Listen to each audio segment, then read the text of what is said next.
The next effect is L. The character slides into the scene from the left. Hello. Hello, Monica. This is the perfect time to show off the next effect, S. The character sinks slightly as if they're feeling rather put out or something along those lines. We'll come back to this in a bit. Alright, so the next position effect is H. The character simply hops a couple pixels upward to indicate that they are either surprised or they are trying to reach something that's pretty high up. You're cute, Natsuki. I am not cute. You're not even on camera, Sayori. I'm not. Well, expect to see me in a few moments. Anyway, the next position effect is called F. This just makes the character who's currently talking slightly bigger. It's quite easier to tell who's talking if they're zoomed in a bit. This effect works well when there's more than one character in a scene. Here's the effect in action. Only use F if there's more than one character in your scene. I mean, you can do it the other way, but that's your choice. The next effect is called I. This effect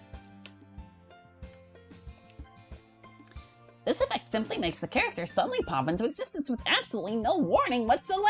I love cookies! Yeah! Sayori! What? Don't scare me like that! Gee, sorry. Did you want Yuri to do the burn suppression effect instead of me? Actually, you did a fine job demonstrating that effect. I did. I didn't realize. In case you didn't know, Sayori's a master at scaring people. It just goes to show that you don't always need special effects to create jump scares. Natsuki, who are you talking to? I'm teaching Hallie how to make a Doki Doki Literature Club mod. You're teaching them what? Sayori, you just don't listen, do you? Sorry about that. Anyway, we've come to the semi-final position effect called D. The character bobs downwards for a split second. I can't think of a good example for this one. Hold on a second. It's you! Bless you. Gross! I can't believe I just sneezed on the only uniform that I have! Excuse me for a moment.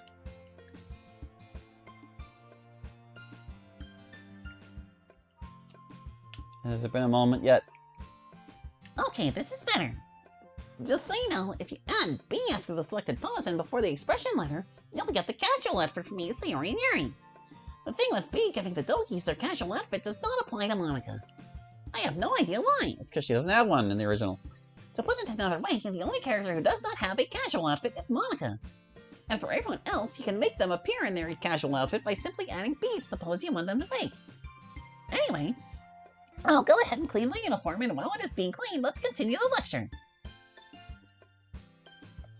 Now that I'm back to looking at our example scenario again, let's pick up where we left off. As you can see, the item player in brackets uses the name that you typed in at the beginning of the game when you're asked for one. The name of the player that you put input will sometimes make no sense in the long run. For your MC, choose a simple masculine name such as, like, Blake, Mike, Wayne, etc. Never input one of the Doki's names as the MC's name. But it's so hilarious.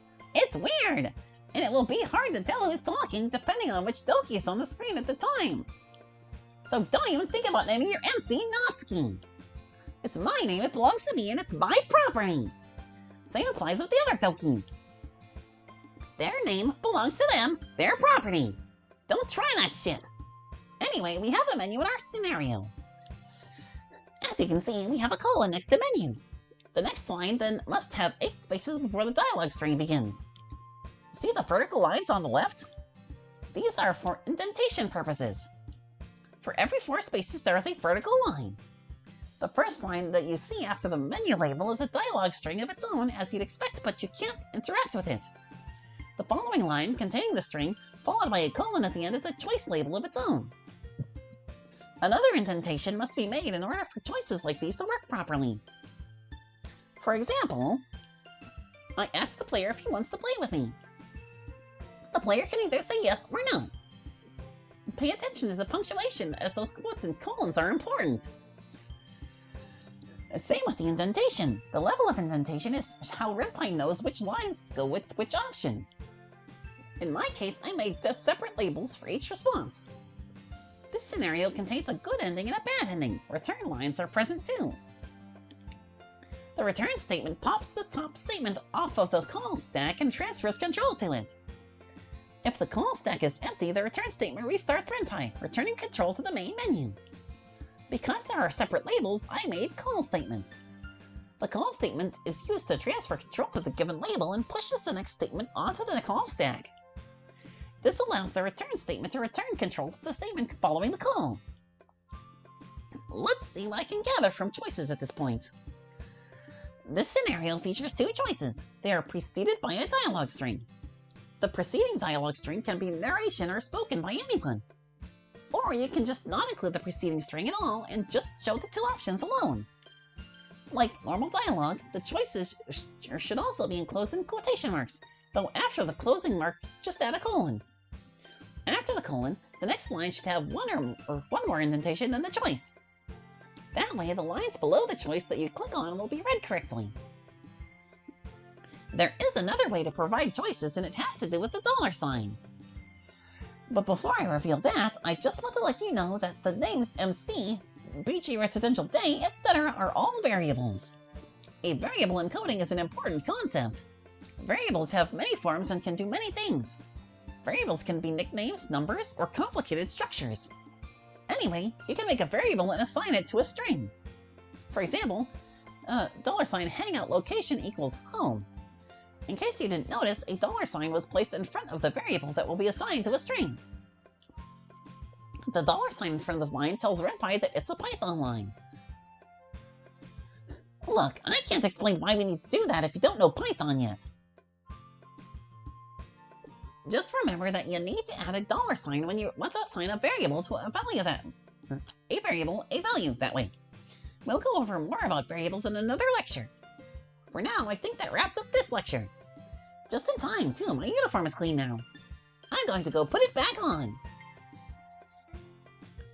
Okay, the next lecture is going to be real dynamic. What do I mean by this? Well, just let me know when we can begin the next lecture and you'll find out, okay? See you around. Oh, God. Reading in Natsuki's voice for an extended period of time. Text tags. It's about time you returned, Hallie. Today we'll be learning all about text tags and arguments. These make the dialogue more dynamic. Stylized text makes your mods look better. Go ahead and open up your mod's story RPY file and delete everything below the first line. Did we even use everything below the first line the first time? Using the knowledge I've given you in the previous lectures, you'll proceed to write a practice scenario of your own. Before I let you go and do that, let's go over all of the important text tags that are used in DDLC and RenPy as a whole. Some tags are self-closing, but the others require a closing tag to be added manually. If you use multiple closing tags, they should be closed last open, first closed order. For instance, you start off with plain text and open B for bold and I for italic. Then closing the tags, start by closing I first and then B. Simple, eh? You must follow this important guideline because RenPy will reject incorrect nesting. Some text tags can take an argument too. And the tag name is followed by an equal sign in the argument. The argument itself can't contain the right brace character. The meaning of the argument may vary based on the text tag. The tags that apply to all text are as follows. The A tag, known as the anchor tag, creates a hyperlink between itself and its closing tag. Here's an example. The complete list of RenPy's text tags can be found by clicking this link here. There's the link. I found it. Did you see the text color change when you hovered your mouse over to a random area within that line? Yeah. That means you're able to click on the text and your default web browser will open a specified web page. It's good for citing sources or giving people viruses. The alpha text tag renders the text between itself and its closing tag in the specified opacity. The opacity should be a value between 0.0 and 1.0, corresponding to fully invisible and fully opaque respectively.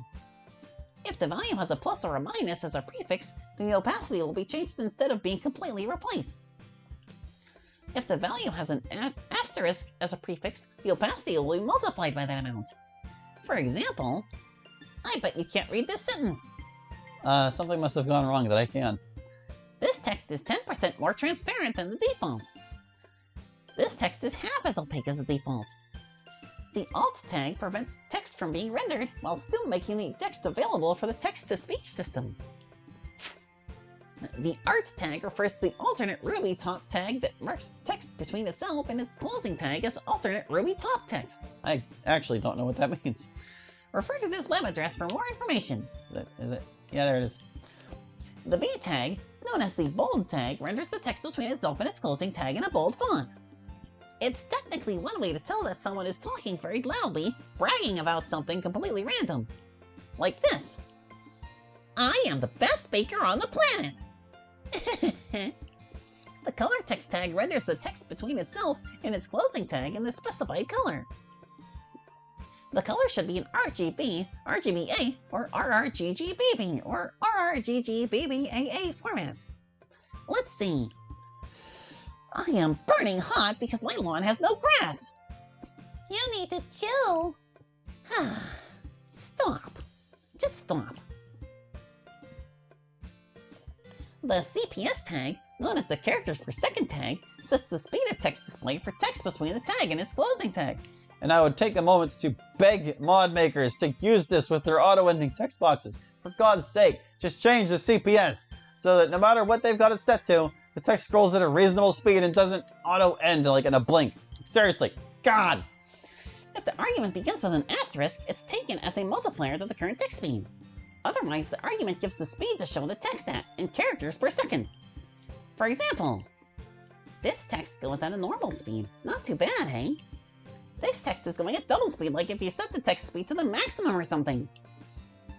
The font tag renders the text between itself and its closing tag in the specified font. The argument is the file name of the font to use. Here is a fun fact about me. This is the font that I use for my poems. The real name of this font is called Amy's Handwriting. Pretty cool, huh? Bet you didn't know that until now, right? I know it. The I tag, known as the Italics Tag, renders the text between itself and its closing tag in italics. It does show a little oomph to some text. Like this. Manga is literature! I asked Google and it agreed. And you should too. So, what do you mean you don't agree with me? Ugh, you're despicable! That actually sounded mean, I'm sorry. Anyway, the image tag is a self-closing tag that inserts an image into the text. The image should be the height of a single line of text.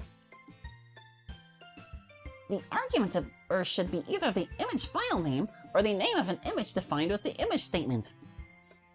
The K tag, known as the Kerning Tag, is a tag that adjusts the kerning of characters between itself and its closing tag.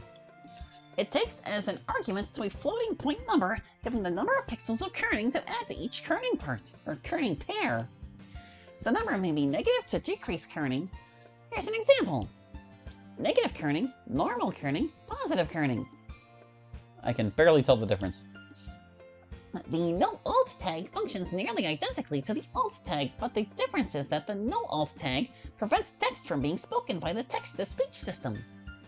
However, it's often used in conjunction with the alt tag to provide accessible and visual options.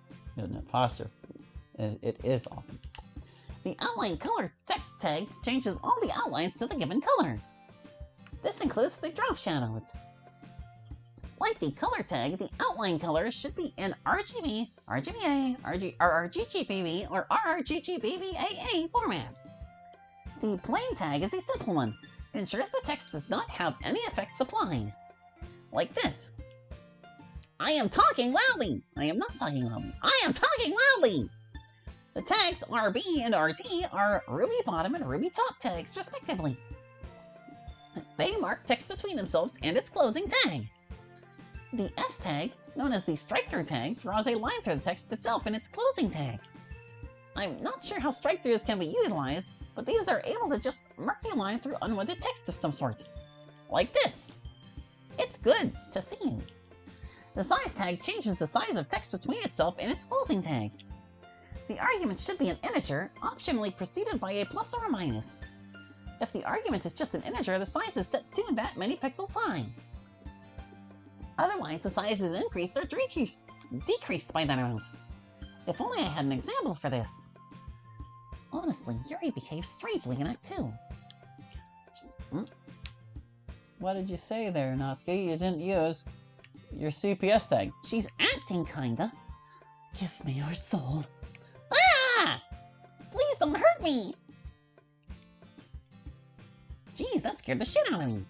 At least Yuri never actually took my soul away from me, so that's good. The space tag is another self-closing tag that inserts horizontal space into a line of text. As an argument, it takes an integer giving the number of pixels of space to add. For example, Yuri and I are rivals. Don't ask why. The U tag, known as the Underline Tag, underlines the text between and its closing tag. Personally, I think underlined text shows that the speaker really means something that is said. Like this. Sayuri is my best friend. The V-space tag is yet another self-closing tag that inserts its vertical space between lines of text. As an argument, it takes an integer given the number of pixels of space to add. For instance, Monica stinks. That's a fact, according to me. Or rather, according to Zachman Awesomeness. Text tags that begin with a hashtag are ignored, but can be included to distinguish strings for the purpose of translation. Like a new playlist or whatever. Well, that's all of the general text tags. Let's go over the dialogue text tags next. Text tags that only apply to dialogue are as follows. The done tag. Text after this tag are not displayed. This allows text to avoid jumping when adjust spacing is set to true. When the done tag is present, the line is not added to the history buffer. If the NW tag is present, it should be before the done tag. Like this. Looks like they're playing DDLC again. Notice how some text is displayed instantly, even in slow mode or slow text mode? That's caused by the fast tag. If the fast tag is displayed in a line of text, then all text before it immediately appears despite being in slow text mode. The fast tag is a self-closing tag. Looks like they're playing DDLC again. Waggling her eyebrows again. Yep, they sure are. The NW tag, known as the no wait tag, is a self-closing tag that automatically makes the current line advance to the next one. And it's the bane of my existence. In DDLC, tags like that are used quite often. Especially in Act 2, where Yuri goes berserker for the MC.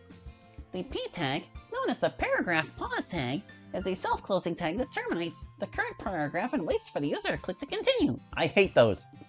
If it is given an argument interpreted as a number, the wait will automatically end after a specified amount of seconds pass. I hate those even more. This line pauses until clicked on. This line pauses for 1 second. This is the end of the line. The W tag, known as the wait tag, is another self-closing tag that waits for the user to click to continue. It's similar to the paragraph pause tag in some way. Like this. I love to play with. Oh, see, this is why I hate them. I love to play with my stuffed animals. The clear text tag only makes sense on a line by itself in the NVL monologue mode. It functions like the NVL clear statement, but without ending the block of text. We won't be using that, but to learn about the NVL monologue mode, click here, please. Well, you click there. I'm not doing it, though. Okay, now that you know about each of the important text tags, it's now time to use them in your custom scenario. When we looked at our example script, we learned about visuals such as backgrounds and sprites. We then talked about label statements, dialogue strings, and variables.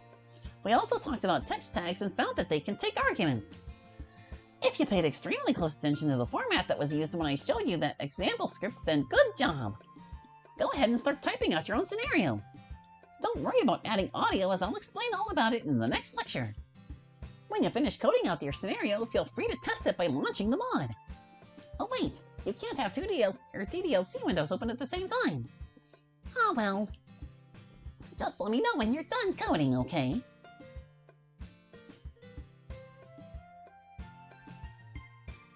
I'm done going. Alright, thanks for letting me know. If you give your own mod a test run, you should see everything you coded work flawlessly. If Renpai spits out an error, Whether the parsing of the script fails or an exception occurs, then there's obviously something wrong with your script. RenPy will show you exactly what's wrong, but some errors are not easy to fix. Like an infinite loop, for example. Sorry about that. Sorry about what? I guess we're now done with this lecture. The next one should be self-explanatory. It'll be quite an earworm. Just move on to the next lecture when you're ready. And again, if you haven't tested out what you coded, then go ahead and do it. I'll be standing here out in the open for you until we're ready to move on. Thanks for listening.